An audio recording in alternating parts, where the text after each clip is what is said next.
Morning everyone, welcome to Bikus blog and lifestyle. তোমরা সকলে কীরকম আছো? আশা করছি ভালোই আছো।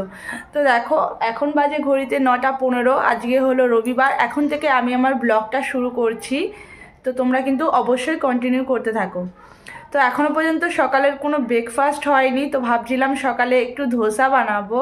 তারপরে দেখলাম বর অনেকটা শাক নিয়ে এসছে, ওই শাকগুলোই সমস্ত বাচ্ছি। তো শাকটা যদি দুপুরে করি আবার রাত পর্যন্ত থেকে যাবে, তার জন্যই ভাবলাম যে না, সকালটা ভাত করে নিই, দুপুরটাও ভাত খেয়ে নেবো, আর রাত্রেবেলা চিকেন থাকবে, অন্য কিছু একটা করব। চলো তাহলে ব্লগটা তোমরা অবশ্যই কিন্তু কন্টিনিউ করতে থাকো। ঘুম থেকে মেয়ে উঠলেই মেয়েকে একটু আদর করতেই হয়। যতই ওর পাপা আদর করুক না কেন, আমাকে গিয়ে একটু আদর করতে হয়। অন্যান্য দিনগুলো কাজে ব্যস্ত থাকি, সকালবেলা রান্না করবার খুবই তাড়া থাকে, বরকে টিফিন গুছিয়ে দেবো, জামা কাপড় বের করে গুছিয়ে দেবো। তো অন্যান্য দিন তাড়াহুড়োর মধ্যে ভালো করে আদর করা হয় না। এই শনি রোববারটা বেশ ও আদর খেয়ে নেয় একটু ঘুম থেকে উঠবার সময়। ছোট বাচ্চারা একটু ঘুম থেকে উঠলে আদর করলে ওদের মনটাও কিন্তু বেশ একটু ফ্রেশ হয়ে যায়।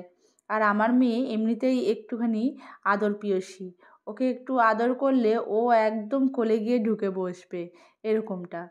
ভাবলাম শীতটা হয়তো চলেই গেল। আবার মনে মনে ভাবছিলাম যে এত তাড়াতাড়ি শীতটা চলে যাবে সত্যি সত্যি, আবার ফিরে আসবে না, তো ভাবছিলাম সমস্ত কিছু কেচে কুচে ঢুকিয়ে দেবো।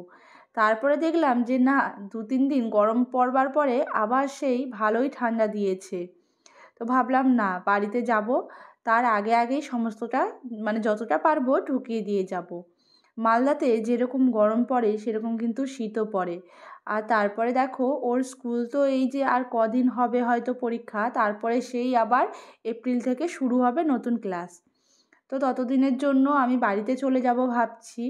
আর এইদিকে এই মাসটা থেকে যাব, ফেব্রুয়ারি মাসটা, কারণ বরের যেহেতু মাধ্যমিক পরীক্ষা শুরু হয়ে যাবে, মেয়ের পরীক্ষা চলাকালীনই ওর মাধ্যমিকটা শুরু হয়ে যাবে। তাই ভাবলাম মাধ্যমিক পরীক্ষাটা ওর হয়ে যাক, তারপরেই একদম বাড়ি যাব, 1-1.5 মাস মতো থেকে আসবো। রোববারটা বরই সাধারণত ও সকালের চাটা করে। তো ওকে আমি বললাম যে তুমি চাটা করো, আমি একটু তোমাকে ভিডিও করি। কেন জানি না, ওকে দেখলে আমার চা করতে ইচ্ছে করে না। আর আমি যদি বলি যে আমার এটা করতে ভালো লাগছে না বা কষ্ট হচ্ছে, আর ও সঙ্গে সঙ্গেই কিন্তু সেই কাজটা করে দেয়, কোনো সময় না বলে না। আমি বরঞ্চ বলি যে এটা ভালো লাগছে না, করব না, ও কিন্তু কখনোই বলে না। ও বোঝে সারাদিন যেহেতু আমি ঘরে কাজবাজ নিয়েই থাকি, তারপরে মেয়েকে নিয়ে থাকি, ও ভাবে আমি হয়তো খিটখিটা হয়ে যাচ্ছি, তার জন্য ও যতটা পারে আমাকে সাহায্য করবার চেষ্টা করে। আর দেখো, সকালবেলা এই যে একটু বসে বিস্কুট টিস্কুট খেয়ে নিচ্ছি, চা খেয়ে নিচ্ছি, তারপরেই কিন্তু এই কাজের হুটোপাটি লেগে যাবে। জানি না, রোববারটা সারা দুনিয়ার জিনিস পরিষ্কার যতই করি না কেন সারা সপ্তাহ ধরে, রোববার কোথা থেকে নোংরা ঠিকই বেরিয়ে আসবে। তো সারা সপ্তাহ ধরে না শাক খাওয়া হয় না, যেহেতু শাক ধুতে কাটতে অনেকটা সময় লাগে, তার জন্য বরকে বললাম তুমি একটু শাক আনো, ফ্রিজে তো মাংসটা রয়েছেই, অল্প মাংস যা আছে আমাদের হয়ে যাবে, তুমি একটু মাছ নিয়ে আসো সারা সপ্তাহের জন্য, আর একটু শাক নিয়ে আসো। ও তো দেখলেই কী বাজার করেছে, আগের দিন বাজার করেছিল শনিবার, তো আর যেটুকুনিটা মনে হলো সেটুকুনিটা রোববারটা করে আনলো। আর এই যে ফ্রিজ থেকে মাংসটা বের করে নিচ্ছি। আর ওইদিকে মাছ এনেছে ও 1 কিলো মতো, ওকে বলেছিলাম যে একটু ছোট চুনো মাছ পেলে এনো, চচ্চড়ি খাবো। তো ও আবার আনিনি, ভাবছে যে আমার শরীরটাও একটু ভালো লাগছিল না, যেহেতু কোমরে ব্যথা করছিল। ও বলছে মাছ ছাড়াতে অনেকটা সময় লাগবে, চুনো মাছ, আর তুমি ঠিকঠাক মতো চুনো মাছ ছাড়াতেও পারো না, বেকার এনে লাভ নেই, বাড়িতে যখন যাবে তখন মা তোমাকে ঠিক খাইয়ে দেবে। তো ও একটু রাস্তায় গেল, দোকানে একটা জিনিস আনতে ভুলে গিয়েছিল, তা আমি ততক্ষণে ভাবলাম শাকগুলো বেছে পরিষ্কার করে নিই। এদিকে বাসি জামা কাপড় ছেড়ে ছুঁড়ে দুয়ার ধারে জল দিয়ে আমি সমস্তটা এই যে কাটা বাছা করতে বসে গেছি। রোববারে আমি দেখি কাজের থেকে আমার সমস্ত পরিষ্কার পরিচ্ছন্ন করতেই সময় লেগে যায়, কেন কি জানি। আর দেখো, বরকে যেটা খাবো না বলেছি সেটা আনিনি, শুধুমাত্র পেঁয়াজকালিটাই বারণ করা হয়নি। এই বছর শীতে এত পেঁয়াজকালি খেয়েছি, আর পেঁয়াজকালি খেতেই ভালো লাগছে না, আর বর অনেকটা পেঁয়াজকালি এনেছে। আমি সেটাই বলছিলাম, তুমি আবার পেঁয়াজকালি এনেছো, আর ভালো লাগছে না পেঁয়াজকালি খেতে। তো ও বলছে তুমি তো পেঁয়াজকালি খেতে ভালোই বাসো, তবে এতটা খেয়েছি কি আর ইচ্ছে করছে না।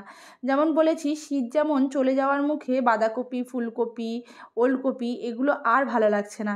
কারণ আমি দেখেছি যে শীতের শুরুতে এই বাঁধাকপি ফুলকপিটা ভালো লাগে খেতে, তারপরে যখন শীতটা চলে যাওয়ার মুহূর্তে একটু গরম গরম পড়ে যায় তখন ওই বাঁধাকপির গন্ধটা আর ফুলকপির গন্ধটা একদমই ভালো লাগে না। তো আমি দেখো এই যে ফ্রিজে সমস্তটা ঢুকিয়ে পরিষ্কার করে নিলাম, আগে থেকেই ফ্রিজটা একটু মুছে নিয়েছি। শীতকালে আমার ফ্রিজটা কম একটু নোংরা হয়, কারণ শীতকালে সেরকম খাওয়ার দাওয়ার বেশিও হয় না আর ঢুকিয়ে রাখারও কোনো ব্যাপার থাকে না। আমার এমনিতেও খাওয়ার সেরকম বেশি হয় না, অল্প অল্প করেই আমি চেষ্টা করি রান্না করবার, যে কেউ কখনো হট করে চলে আসলে আমি সঙ্গে সঙ্গে কিছু একটা করে দেবো। আর বর দেখো বলছিল যে মাছটা আমি তোমাকে ধুয়ে দিই, তাই আমি বললাম থাক আমি মাছটা ধুয়ে নিচ্ছি। আর এদিকে আমি রান্না বসাবো, ভাত তো হয়েই গেছে, শাক ভাজাও হয়ে গেছে, এইদিকে আমি মাংসটা বসাবো, তার জন্য একটু আদা রসুন বেটে নিচ্ছি। আর মাছটাও ধুয়ে নিয়েছি, এদিকে নুন হলুদ মাখিয়ে রেখে দিয়েছি। আর চিকেনের থেকেই একটুখানি চিকেন রেখে দিলাম ছোটো ছোটো করে কেটে। অনেক দিন ধরেই না ভাবছিলাম যে একটু ঘুগনি করে স্কুলে নিয়ে যাব, আমার বান্ধবীদের জন্য। তো সেদিনকারে সবাই মিলে আলোচনা করতে করতে কথা হলো যে একজন রুটি নিয়ে আসবে, একজন একটু ঘুগনি নিয়ে আসবে।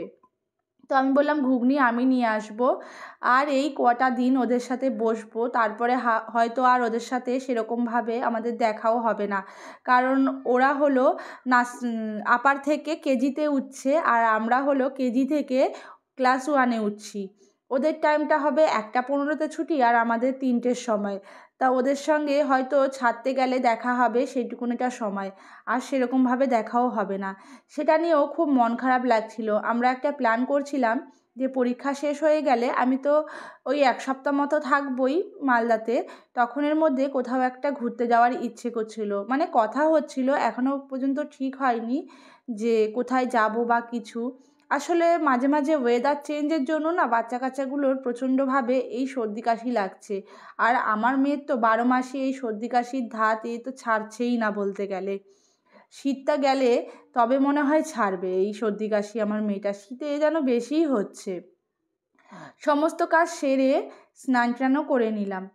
আর দেখো এখানে মেয়েকে একটুখানি স্নান করিয়ে রোদ্দুরে বসিয়েছিলাম, তো আমি ভাবলাম মেয়ের সাথে আমিও একটু বসে নিই, ততক্ষণ চুলটা শুকিয়েও যাবে।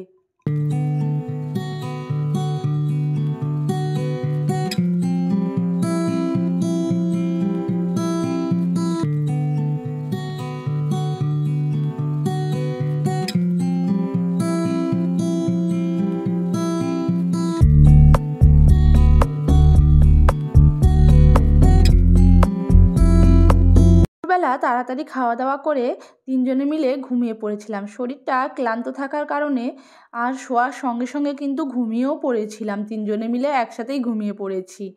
তো এই যে সন্ধ্যাবেলা উঠেছি, উঠে মেয়েকে একটু ক্রিম ট্রিম লাগিয়ে দিয়ে, আর বললাম না হালকা হালকা ভালোই ঠান্ডা পড়ে গেছে আবারও, তো মেয়েকে এই যে জ্যাকেটটা পরিয়ে দিয়ে মুখে একটু ক্রিম মাখিয়ে ভাবলাম একটু পড়তে বসাবো।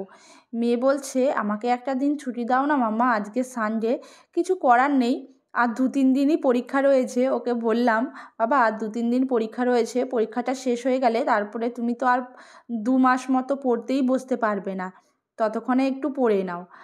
বাচ্চাকে একটু ভালো করে বোঝালে কিন্তু বুঝে যায়।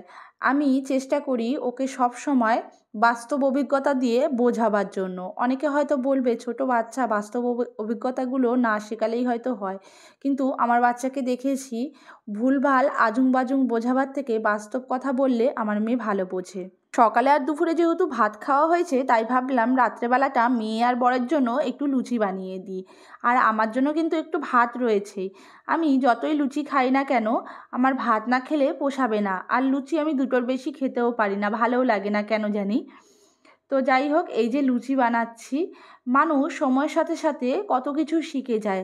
আমি নিজেকে দেখে ভাবি আমি আগে রান্নার রও জানতাম না, সে মানুষ এখন ভালো মন্দ রান্না করতে শিখেছি, নানান ধরনের জিনিস বানাচ্ছি, এটা দেখেই আমার নিজেকে নিজে অবাক লাগে। এই যেমন ধরো লুচি তো দূরের কথা, রুটিও আমি ঠিকঠাকভাবে করতে পারতাম না, আর লুচি গোল করতে পারতাম না বলে লুচি কোনো দিন খেতামই না। বর বলতো কি হয়েছে করো, আমরা দুজনেই তো খাবো। তো আমি বলতাম না লুচি গোলও হয় না আর লুচিটা ফোলেও না, ভালোও লাগে না লুচি ওই চিপসা চিপসা লুচি খেতে। তো কোনো মানুষই কিন্তু সব কাজ শিখে আসে না, ঠিক পরিস্থিতি আর সময়ের সাথে সাথে সমস্ত কিছু মানুষ শিখে যায়। যেমন কাজও শিখে যায়, সেরকম মানুষ চিনতেও শিখে যায়। আমাকেই ধরো না কেন, আমি কিন্তু এমন বিপদের সম্মুখীন হয়েছি, আমি শিখেছি, মানুষ চিনতেও শিখেছি, আর কার সাথে কীরকম ব্যবহার করতে হয় সেটুকুও শিখে গেছি।